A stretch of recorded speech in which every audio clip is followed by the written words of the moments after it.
Muy buenas tardes en Ecuador, muy buenas noches en Europa. Saludos a quienes nos acompañan desde cualquier otra parte del mundo. Enlace Latinoamericano Europeo cuenta en nuestro espacio con Henry Calle Vidal. Mi nombre es Marta Ogoño Caraguay y los saludo desde Machala, Ecuador. Bienvenidas y bienvenidos. Henry Calle Vidal es magíster en Administración de Empresas, graduado en la Universidad Politécnica Salesiana. Es analista político, trabaja en temas de educación media y educación superior. Candidato a doctor en sostenibilidad territorial por la Universidad de Cuenca. El tema de esta entrevista es resultados oficiales, elecciones Ecuador 2025. Para iniciar la entrevista está nuestra compañera Elizabeth Sáenz. Elizabeth. Muy buenas noches. Saludos desde Alemania. Mi nombre es Elizabeth Sáenz y llevaré desde aquí la moderación del conversatorio. Hoy estamos, como ya lo dijo nuestra compañera Marta, con Henry Calle y hablaremos o conversaremos sobre los resultados oficiales de las elecciones Ecuador 2025. Estimado Henry, bienvenido. Gracias por estar aquí en nuestro espacio. Am, la primera pregunta que yo tendría es, ¿cómo entender que el 50% de nuestra población prácticamente todavía le dé el voto a su verdugo? Bueno, primero, buenas tardes acá. Yo estoy en Cuenca, son las 3 de la tarde, 10 minutos. Ustedes, entiendo, están en la noche. Un saludo muy cariñoso para ustedes, Martita, María, Elizabeth. Un gusto compartir con ustedes. Bueno, voy a ir a la primera pregunta que no me la esperaba, pero me parece una pregunta muy interesante de responder porque la he venido analizando desde hace semanas atrás y sobre todo con mucho mayor fuerza a partir de la posesión de Donald Trump en Estados Unidos, en donde pudimos ver, paso rápidamente al centro de este análisis, donde pudimos ver a los principales dueños, propietarios de las redes sociales que gobiernan, digamos, la información a nivel global. Elon Musk, Zuckerberg, etcétera, que son los dueños de las principales redes sociales. Y ya, digamos, a nivel mundial, muchos sociólogos, antropólogos han teorizado, digamos, este fenómeno como una especie de tecnopoder a nivel global que es comparable con la economía feudal. Entonces hablamos de un tecnofeudalismo. ¿Qué quiere decir eso? Que nosotros estamos siendo gobernados constantemente por un flujo de información que posiciona una moral global que parecería ser que gobierna, digamos, las estructuras de diálogo y de comunicación a nivel global. Nosotros vamos a ver cómo la moral neoliberal, porque todo tiene una moral, la moral neoliberal se va posicionando en los constructos mentales de la población en todo el mundo. Y eso explica por qué gran parte de la población justificaría cosas, digamos, que socialmente no son sostenibles. Por ejemplo, la explotación ilimitada de los recursos naturales que nuestro planeta ahora está sufriendo, cómo se justificaría, por ejemplo, la competencia y la exacerbación del individualismo como uno de los elementos de la moral neoliberal, cómo se justificaría, por ejemplo, la pobreza y la indiferencia y otra serie de fenómenos sociales que digamos, podríamos analizarlo en algún momento con más profundidad, pero en parte eso es lo que explica, digamos, cómo es que gran parte de la población se adhiere a una posición que simboliza un estrato, una estructura del poder dominante tanto global como al interior de los territorios, ¿no? Sí, bueno, hablabas del tecnofeudalismo, que, Sí. bueno, ¿lo podrías explicar un poquito más, por favor? Bueno, claro que sí, la economía feudal se caracterizaba en los momentos post-esclavistas, digamos, básicamente por monarquías que tenían jurisdicciones territoriales controladas por lo que se llaman los señores feudales, es decir, estos señores feudales eran leales a los reyes y controlaban grandes extensiones de territorio y eran quienes, digamos, imponían el poder monárquico en los territorios. Lo que estamos viendo ahora es algo parecido. Nosotros vemos una economía en donde estos grandes, digamos, empresarios que tienen concentrada la mitad de la riqueza global, además controlan los flujos de información y comunicación y a través de ellos se impone, digamos, las narrativas y los discursos que imprimen las lógicas de poder a nivel global. Estas lógicas de poder vendrían, digamos, a dominar bajo la construcción de discursos que la población asimila. Hay un autor que a mí me gusta mucho que se llama Byung-Chul Han, que es un, digamos, un sociólogo, un filósofo coreano-alemán que teoriza la psicología neoliberal y a través de esta psicología liberal vendría a darse el nuevo dominio, digamos. Si antes se dominaba a través de las armas en ciertas épocas, en otros momentos a través de la explotación laboral, ahora estaríamos frente a un dominio de la psicología neoliberal en la cual el ser humano, la persona, internaliza su forma autónoma de explotación, es decir, asume que el sistema no tiene responsabilidad sobre las condiciones estructurales, sociales, económicas de los territorios y del mundo, sino que es culpa suya en tanto fracase o en tanto tenga éxito en esta lógica de dominio psicológico neoliberal. Eso implica que dejamos de cuestionar al sistema opresor, dejamos de cuestionar las estructuras de poder y opresión, dejamos de cuestionar, digamos, estas estructuras que oprimen a los sectores que históricamente están o han sido empobrecidos y empezamos a endosar la culpa de los problemas sociales y económicos a uno mismo. Es una tecnología en términos simbólicos muy sofisticada, digamos, mediante la cual actualmente se gobierna o se domina la mentalidad del mundo, ¿no? Sí, sí, interesante. Sí, ahora sabemos que Daniel es hijo del magnate bananero Álvaro Noboa, ¿sí? Una Sí. familia muy influyente económicamente hablando y una persona, Álvaro Noboa, que ha intentado ya reiteradas veces acceder al puesto de presidente de la República, al puesto máximo, sin éxito, ¿sí? Mi pregunta sería, ¿hasta qué punto crees que Álvaro Noboa, o sea, el padre, ha influido en la carrera política de su hijo? Y de ser así, ¿crees que se ha reflejado esto en las estrategias y en las decisiones que ha tomado Daniel Noboa durante su campaña y su corto mandato? Sí, por supuesto, sin duda ha influenciado. Este país ha sido gobernado históricamente por nuestras oligarquías, ya sean los poderes agroexportadores, financieros, importadores, etcétera. Son quienes han gobernado este país históricamente, salvo el periodo de ruptura en el que gobernó Rafael Correa, que es un académico intelectual que, digamos, pertenecía a la clase social media o incluso en su niñez podría decirse que provenía de las clases populares. Salvo este periodo, digamos, el país ha estado gobernado de manera expresa por los poderes, por la burguesía y los poderes reales de este país, que, digamos, han construido y acumulado riqueza apropiándose de las lógicas estatales. Álvaro Noboa, el padre de Álvaro Noboa, hizo fortuna gracias a su capacidad de influencia o incidencia en los poderes públicos. Álvaro Noboa, hijo, intentó ser presidente por más de una ocasión.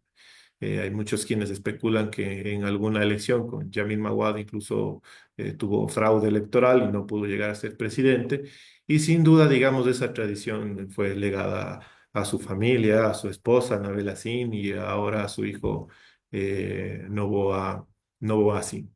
Entonces, esa influencia es innegable, ¿no? Y ahora lo que vemos es que siempre en este país nosotros tenemos una derecha atípica, digamos, un poco diferente a la derecha de la región, muy diferente a la derecha política de Colombia, de Perú, de Brasil, etcétera, que yo, digamos, no tengo ningún reparo en decir nuestra derecha es anacrónica, es bastante obsoleta, es una derecha poco productiva, que siempre ha buscado hacer fortuna a través de las facilidades que el Estado le pueda otorgar, a través de la flexibilización laboral, a través de la reducción de impuestos, a través de mecanismos de política pública que ellos llaman incentivos, que no son otra cosa que subsidios para ricos, etcétera, distinta de las derechas de Latinoamérica, que son derechas mucho más de pujanza, mucho más, sus familias, digamos, hacen esfuerzos porque sus hijos se eduquen, hagan innovación tecnológica, industrialicen sus países.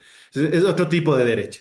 Es otro tipo de... Nuestra derecha está estacionada en el tiempo, es bastante cómoda y no tengo reparo en decirlo, salvo ciertas excepciones, que son básicamente los sectores industriales, a quien realmente uno tiene que reconocer que hacen esfuerzos diarios para poder transformar, digamos, bienes y generar valor agregado. Pero en general, nuestra derecha agroexportadora financiera es bastante cómoda y siempre se ha valido de los poderes estatales. Entonces, lo que vemos ahora es otro intento de esta clase política, de esta clase económica, para hacerse con los poderes del Estado, para enriquecerse sin duda.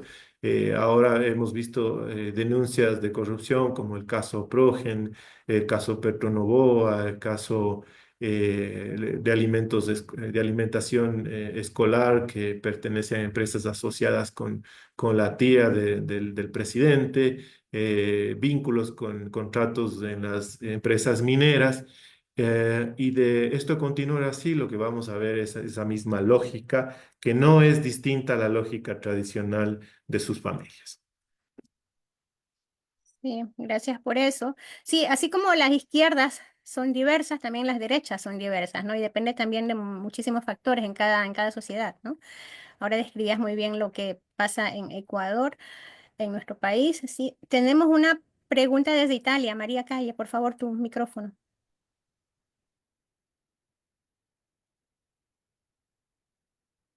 Ah, el O- micrófono. Ahí está. No. Ok, creo que ahora sí. Listo. Muy buenas noches. Muchísimas gracias por estar en nuestro espacio. Es, im- es importante ver porque no es la primera persona que nuestro espacio sostiene que tenemos un tipo de derecha muy retrostante. Pero también tenemos que darnos cuenta ahorita en las elecciones que pasó algo que no se lo imaginaba tanto. El hecho de que en uno de sus comentarios en Facebook hizo de que se sostenía también, de que no obstante, como se dijo al inicio de la pregunta, la presentadora sí, la moderadora Elizabeth, se haya votado por el verdugo, esa mayoría que no lo quiere más es en la costa, porque en la costa se está viviendo todo el problema de puertos, de sicariatos, esa es la parte más peligrosa y sin embargo no lo quiere, que va contra toda esa narrativa de que subámosles el IVA porque con eso vamos a pagarle más a los militares, a las Fuerzas Armadas, que tengan mejores equipamientos para que nos puedan defender de toda la criminalidad organizada y narcotráfico en que vivimos, porque ya estamos nombrados como estado de narcotráfico. ¿Qué nos puede decir? No es suficiente hacer notar esta cosa porque vamos a una segunda vuelta y va a ser dura. Es cancha arriba completamente, porque medio país aún cierra los ojos, sobre todo la sierra, que fue promotora de las movilizaciones cuando quisieron imponer fuertemente, como el alza del IVA, como las otras partes, caminaron, cerraron, hicieron una huelga que era justa, no era equivocada. Sin embargo, ganó la derecha. ¿Qué nos puede decir sobre esta parte? Bueno, primero pienso que hay, digamos, una población que ha consumido bastante bien o ha asimilado bastante bien la propaganda de odio que se ha producido contra la izquierda a nivel global, a nivel regional y a nivel interno en el país. Eso sin duda es así, digamos, eso siempre va a estar apalancado de que el promedio del ciudadano difícilmente logra, digamos, tener una exhaustiva investigación, lectura a fondo, pensamiento crítico sobre lo que nos están diciendo todo el tiempo o bombardeando todo el tiempo quienes ostentan los poderes comunicacionales, digamos, ya sea a través de los medios tradicionales o a través de las redes sociales. Entonces hay una población que está ingestada de odio, y eso es uno de los grandes factores. Por ahí hay una derecha que es más ideológica, que evidentemente es consciente de su posición de clase y de su posición de dominio, y eso es lo que llamamos al conservador, es decir, buscan ante todo conservar el status quo, y eso es una posición de clase bastante consciente. Pero es, digamos, una minoría. Ahora, nuestra derecha, por obvias razones ideológicas, es altamente indolente e indiferente, porque la derecha no concibe la justicia social. Ustedes habrán escuchado discursos como de Milei en Argentina condenando la justicia social.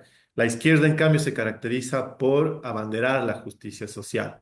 Entonces, lo que nosotros vemos es gobiernos en los últimos 8 años que han hecho recortes constantes en el sector público, recortes en los sistemas de salud, en los sistemas de educación, en los sistemas de protección y bienestar social.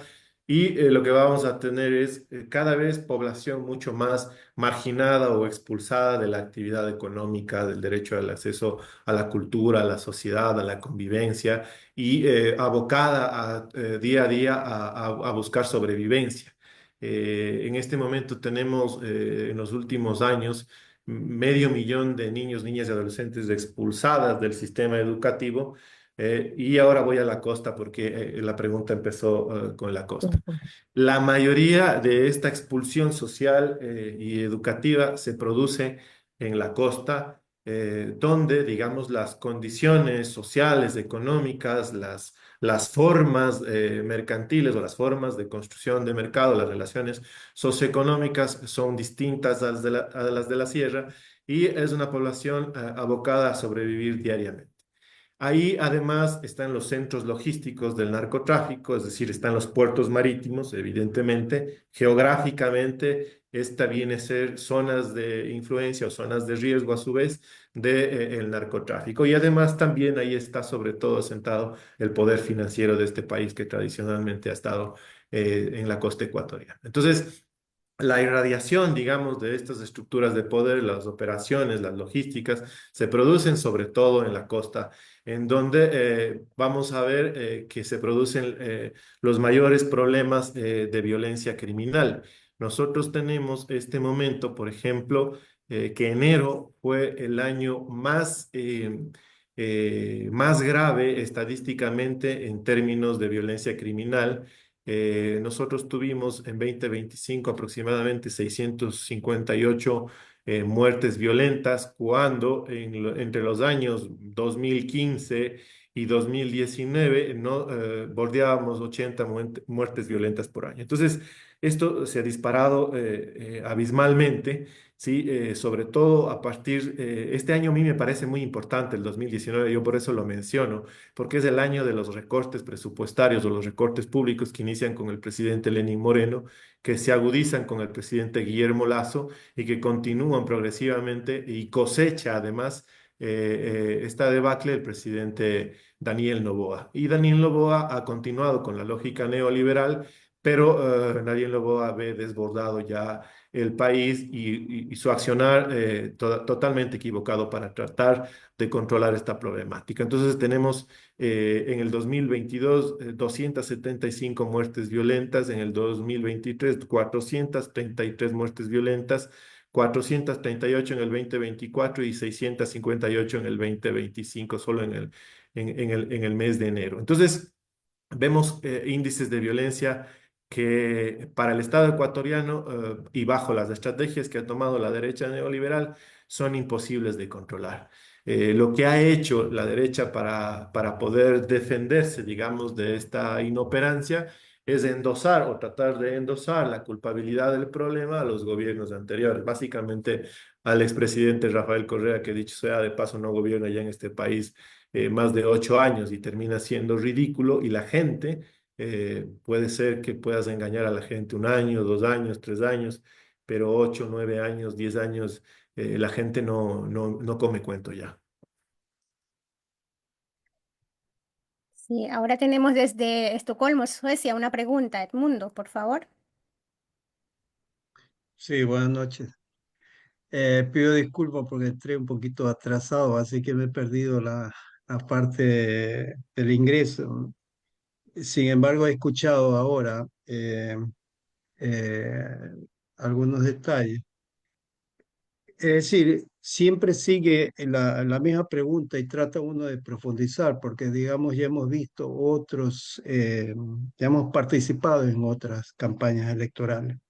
Y sin embargo, se parece como que se repite por ahí el tema, y no solamente en Ecuador, sino en otros países también. Sabemos, digamos, hemos escuchado por lo menos de que a la gente cuando le va bien, se olvida, digamos, de los que los llevaron a que esté bien. Le pasó a Lula Silva también, se dice de que cuando ya la gente estaba bien, fue y votó por Bolsonaro. Y así se ha escuchado de otros países, pero sin embargo tenemos también la historia, por ejemplo, actual de México, ¿no? De que fue un contundente triunfo allí. Y estaba recordando el tiempo, digamos, de la época ganada que decimos nosotros en Ecuador, donde al pueblo ecuatoriano se lo hizo por lo menos escuchar de lo que estaba sucediendo en el país, en unas semanales, digamos, las sabatinas que había. En cambio, AMLO en México lo hacía diariamente. ¿Será eso que necesitamos, digamos, aplicar, digamos, en los países nuestros, digamos, no abandonar, digamos, al electorado o al pueblo, digamos, ya que tenemos una derecha que posee toda la prensa, la radio, la televisión, digamos, eh, eso, ¿no? Digamos, estar en una constante campaña de información. No sé si será eso, porque es una psicología de masa que no la dominamos al parecer y que tenemos diferentes o salidas, digamos, para diferentes momentos, digamos, espontáneos que se nos presenten, pero a la vez no lo tenemos planificado, digamos. Si esto pasa así, tenemos esta respuesta digamos, ya tener una experiencia ya en esta lucha, ¿no? En estas contiendas. Se puede profundizar más en esto? Sí, primero creo que, bueno, buenas tardes acá, Edmundo. Yo estoy de acuerdo contigo. Eso es un análisis que lo ha hecho muchas personas acá. Nosotros tenemos en el Ecuador una debilidad que no es propia, por ejemplo, de Brasil o de México, que es la debilidad de la estructura partidista y de la organización popular. eh, Distinto Brasil, que tiene un partido obrero consolidado por décadas, o a Morena, que en México ha pasado por 3 elecciones o 3 intentos de acceder al poder, consolidando una organización territorial bastante importante, con formación política, con formación de estructuras de base, con voluntariado, con iniciativas populares, es decir, hay, digamos, una política mucho más fuerte. Nosotros hemos perdido la estructura política. De hecho, hay una despolitización de la sociedad ecuatoriana en los últimos años, que incluso se verifica en instituciones más organizadas como en las universidades. En las universidades tú ya no ves células organizativas de estudiantes, a nivel secundario mucho peor, y a nivel ya digamos, de los partidos formalmente constituidos en el país hay una deplorable cultura política. Los partidos políticos en su mayoría en el Ecuador son, digamos, tiendas de alquiler o feudos que pertenecen a los dueños de los partidos políticos, que alquilan estos partidos para tiempos de elecciones. Es decir, no hay procesos de formación política, ideológica, no hay procesos de formación, no hay relaciones.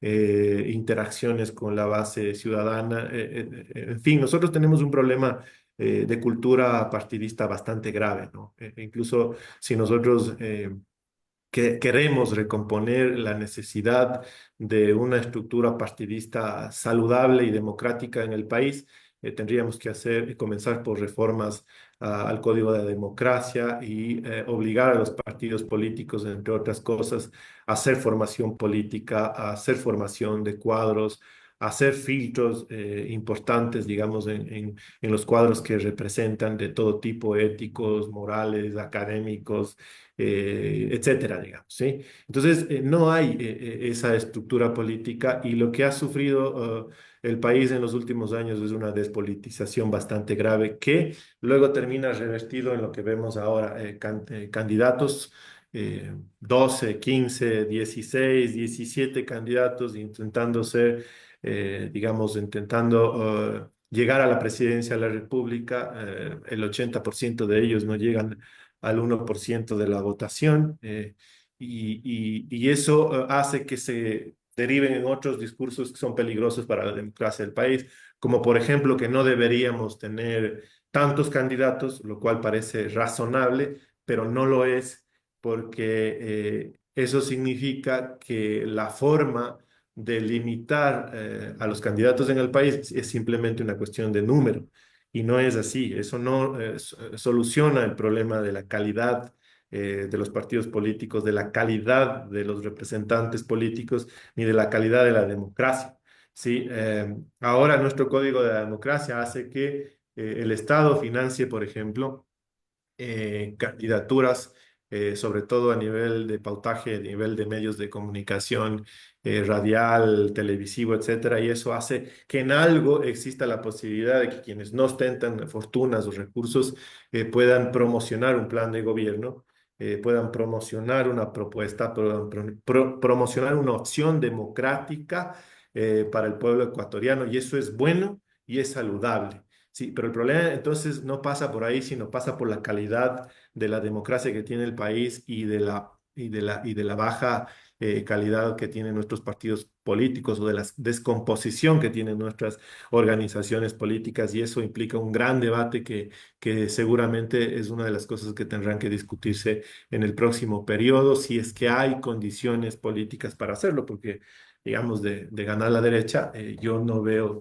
que a la derecha le sea útil o le importe que mejore la calidad democrática del país.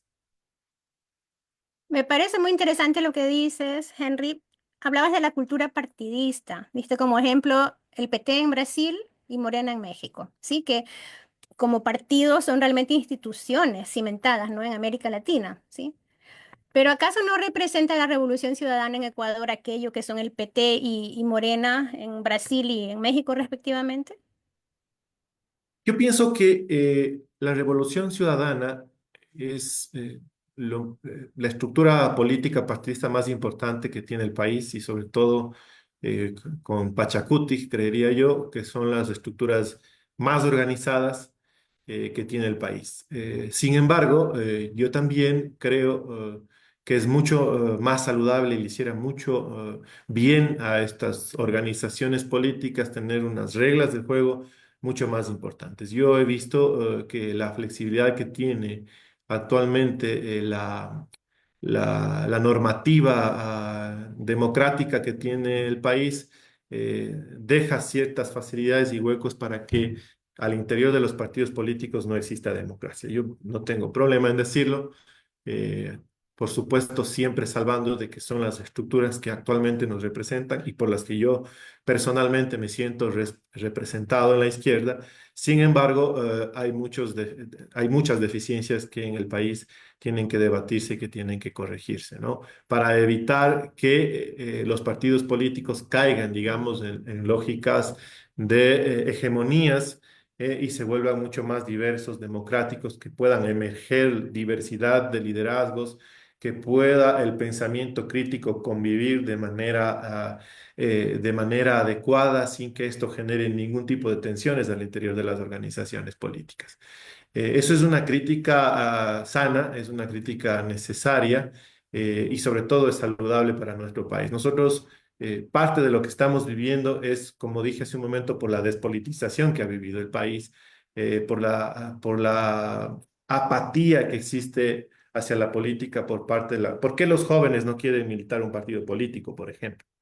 ¿Por qué los partidos políticos están sobre todo siendo presenciados por personas que promedian los 40, 30 años o más, digamos? ¿Sí? ¿Por qué los chicos, las chicas de 17 años, de 16 años que ya tienen derechos políticos, de 20 años, los nuevos profesionales no están militando a los partidos políticos? Y cuando vemos jóvenes que están militando partidos políticos, vemos que muchas veces, no siempre, obedecen más a una lógica de interés electoral o a una coyuntura electoral. Y eso es lo que yo pongo en observación para que sea un punto de reflexión también.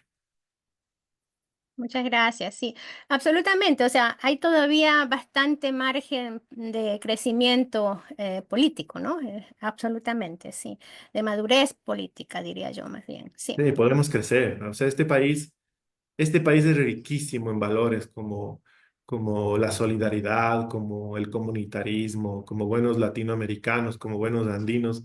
Estamos permeados por una serie de valores y principios que lastimosamente se ven resquebrajados por la introducción de los antivalores neoliberales que priman, por ejemplo, la competencia, el individualismo, y estas lógicas que destruyen las sociedades. Entonces, sobre nuestra cultura, podemos levantar organizaciones políticas partidistas riquísimas que pueden hacer historia en el país y en la región, sin duda alguna. Sí. Edmundo, ¿tienes otra pregunta desde Estocolmo, por favor? Sí, gracias. Sí, una pregunta. ¿Tú le ves un point, como decimos, una diferencia entre partido político y movimiento, digamos, que sea, digamos, no solamente un partido, sino también un movimiento que abarque, digamos, varios sectores? Hay una experiencia, yo te hablo desde Estocolmo, ¿no? En Suecia hay una experiencia, digamos, del Partido Socialdemócrata que está bastante tirado a la derecha, pero tuvo un tiempo, como 75 años en el poder. A veces perdía, pero después volvía y se quedaba 16 años. Perdía una vez, pero después se quedaba 8 años, 23 años seguidos en elección. Y estaba muy adjunto a las organizaciones sindicales, 17 organizaciones centrales sindicales que apoyaban incluso económicamente a ese partido y que a la vez estaban organizados en los municipios, en los barrios. Yo vivo en un barrio fuera del centro de Estocolmo y acá tenemos y nos llega el periódico y todo eso de la zona. Del, ¿Qué le ves? ¿Cómo le ves tú? ¿Qué experiencia tienes en ese? ¿Que Pero yo pienso, necesitamos un partido movimiento o solamente un partido?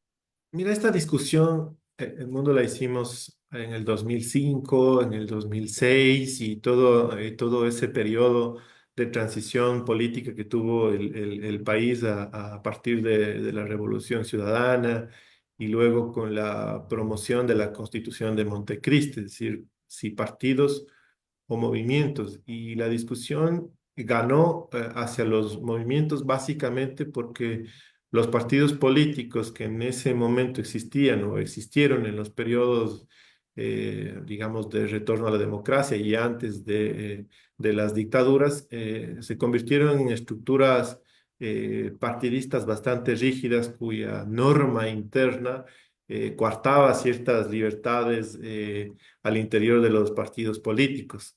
Entonces, la historia siempre tiene estas cosas que se producen, estas transiciones en función de los aprendizajes o las experiencias que las coyunturas iban dando, ¿no?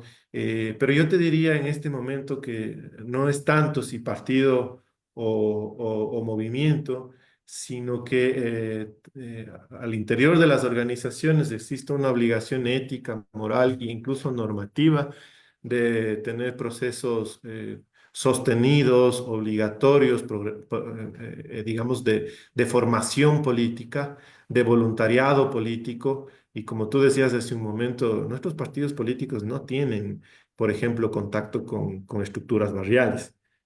Para nada, con estructuras territoriales pequeñas, para nada, salvo por ahí la relación coyuntural interesada que se tiene con algún dirigente en algún territorio, pero eso de ahí no es organización política. Nosotros tenemos un problema histórico, digamos, ahí en el 2006, que es interesante y es distinto, por ejemplo, a lo que vivió Brasil o lo que vivió México, para poner dos ejemplos interesantes, que nosotros ganamos elecciones y luego construimos un movimiento. Es decir, tuvimos un candidato que ganó elecciones a presidente y luego construimos un movimiento. Al revés de lo que constituye, por ejemplo, el proceso de Brasil o de México, en donde existía un partido, existía una organización política y ellos pusieron un presidente. Es decir, y las dinámicas y las relaciones y los flujos horizontales y verticales son totalmente distintos. Es decir, esto no es para echar, digamos, una responsabilidad a nadie, si fue bueno, si fue mejor, quién fue el responsable, etcétera. No, sino que la historia se presentó así. Ecuador aprovechó una coyuntura con un candidato de izquierda emergente que desafió, digamos, el tedio que tenía la ciudadanía frente a la partidocracia. Y recuerda que ese discurso contra la partidocracia fue muy potente para ganar las elecciones y era contra los partidos políticos. Entonces, mal hubiese sido o mal se hubiese hecho en ese momento construir un partido cuando el discurso era antipartido. Entonces, se ganó las elecciones y luego inventamos un movimiento democrático, crítico, interesante, pero que en el tiempo fue perdiendo por el hecho mismo del ejercicio de gobernar, se distrajo mucho de lo que significaba y ameritaba la construcción de un movimiento, de un partido político para sostener el proceso y para defender el futuro del proceso. Entonces la historia nos puso así y nosotros hicimos lo que teníamos en el momento que nos tocó. Pero ahora esa discusión, en cambio, vuelve a ser necesaria.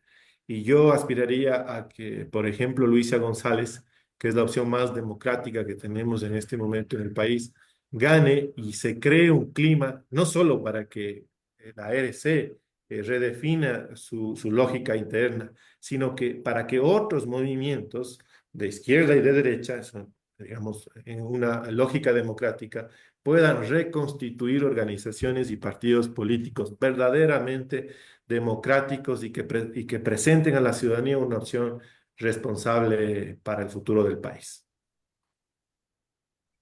Henry, en honor a tu tiempo, una última pregunta, volviendo a los comicios electorales. Sí, hablemos del CNE, que es el Consejo Nacional Electoral por sus siglas, que es la institución gestora de los comicios electorales en Ecuador. ¿Cómo evalúa su rol en esta campaña? Sí, especialmente en relación a las no pocas denuncias que han habido de tantas irregularidades y el presunto consentimiento también de estas acciones por parte del mismo organismo, ¿sí? Y hablando aquí de legitimidad democrática, ¿qué impacto tienen estas acusaciones sobre la legitimidad de este proceso electoral? ¿Y cómo ha respondido la ciudadanía? Bueno, un rol realmente que deja mucha deuda, patético. Lastimosamente, nuestras instituciones no solamente que han sido cooptadas, sino que han sido degradadas. La Corte Constitucional ha hecho un papel terrible para el país. Debió haber actuado con la celeridad que ameritaba la coyuntura, eh, a sabiendas de que el presidente tenía que pedir licencia para ser candidato bajo la ley y la Constitución, tenía que encargar el cargo a la vicepresidenta constitucional de la República instituciones como el Tribunal Electoral, el Consejo Electoral y la Corte Constitucional se desentendieron y la Corte actuó días antes de la elección. Y es terrible el daño que se ha hecho porque primero el mensaje es claro, ¿no? O sea, unos sí pueden violar la Constitución y la ley, pero otros no. Entonces eso a la ciudadanía le causa, digamos, un relajamiento cultural. Poco importa, digamos, el cumplimiento de la Constitución y la ley. Y por lo tanto, ¿yo por qué tendría que pagar mi multa de tránsito? ¿Por qué tendría que respetar el semáforo? ¿Por qué yo tendría que respetar los derechos del otro? Si el primer mandatario hace lo que quiere y las instituciones solapan esta conducta antidemocrática, ¿no? Entonces, dejan mucha duda y eso implica empezar a discutir el rol, las competencias y la relación de las instituciones democráticas en este país. Yo no adelantaría me adelantaría a decir cuál es el camino. No sé si es una asamblea constituyente, no sé si es un gran debate nacional de las clases populares, de los partidos políticos, no sé cuál es el camino. Pero lo que sí estoy seguro es que nuestras instituciones han sido degradadas y que eso implica una gran discusión y un gran consenso que ojalá podamos tener el clima político para hacerlo en estos próximos años. Y con la composición tan polarizada de la Asamblea, yo dudo mucho, pero en todo caso, nunca se pierde la esperanza. Así es, ojalá, esa es la palabrita, ojalá. ¿Tendrías un mensaje final para nosotros y nuestra audiencia? Sí, bueno, una de las cosas que yo siempre he respetado es el derecho de las personas a elegir, a discrepar, a discernir, y eso es lo que debe primar en un estado verdaderamente de libertades. Sin embargo, es una invitación a que todos podamos entrar, digamos, en un proceso de reflexión crítica, salir de la polarización de las antipatías y empezar a construir agendas ciudadanas y colectivas que nos saquen al país del proceso en el que estamos. Nosotros estamos pisando líneas rojas tremendas que pueden ser irreversibles, como por ejemplo el narcotráfico que está enquistado. Ahora sí podemos hablar de un narcoestado que está infiltrado en las Fuerzas Armadas, en la fuerza pública, en la clase política, en las esferas privadas, es decir, estamos hablando de un problema mayor que pienso yo que con voluntad política puede ser revertido a tiempo y ahora con la voluntad. Pero mientras la clase política se desentienda y mientras tratemos de endosar la responsabilidad a otros, estaremos, digamos, abocados a cruzar esas líneas rojas y a vivir procesos como los que vivió Colombia o México en su momento, y llegar a líneas irreversibles que nos va a costar décadas para poder reparar. Estamos a tiempo, es ahora, y creo que es el momento de hacer reflexiones conscientes sobre lo que vamos a decidir en la segunda vuelta electoral. Así es. Agradecemos a nuestro invitado, Henry Calle, por compartir su tiempo y sus perspectivas. L es un proyecto creado por ecuatorianas y ecuatorianos migrantes y colaboradores en Ecuador y Europa. Nuestra meta es construir juntos un espacio de integración y unión en aspectos culturales, sociales y políticos de una manera participativa y consensuada. Agradecemos también el apoyo y la generosidad de nuestros voluntarios y, por supuesto, a la audiencia presente en este conversatorio. Los invitamos a seguirnos en redes y a formar parte de nuestra familia. Gracias. Hasta la próxima.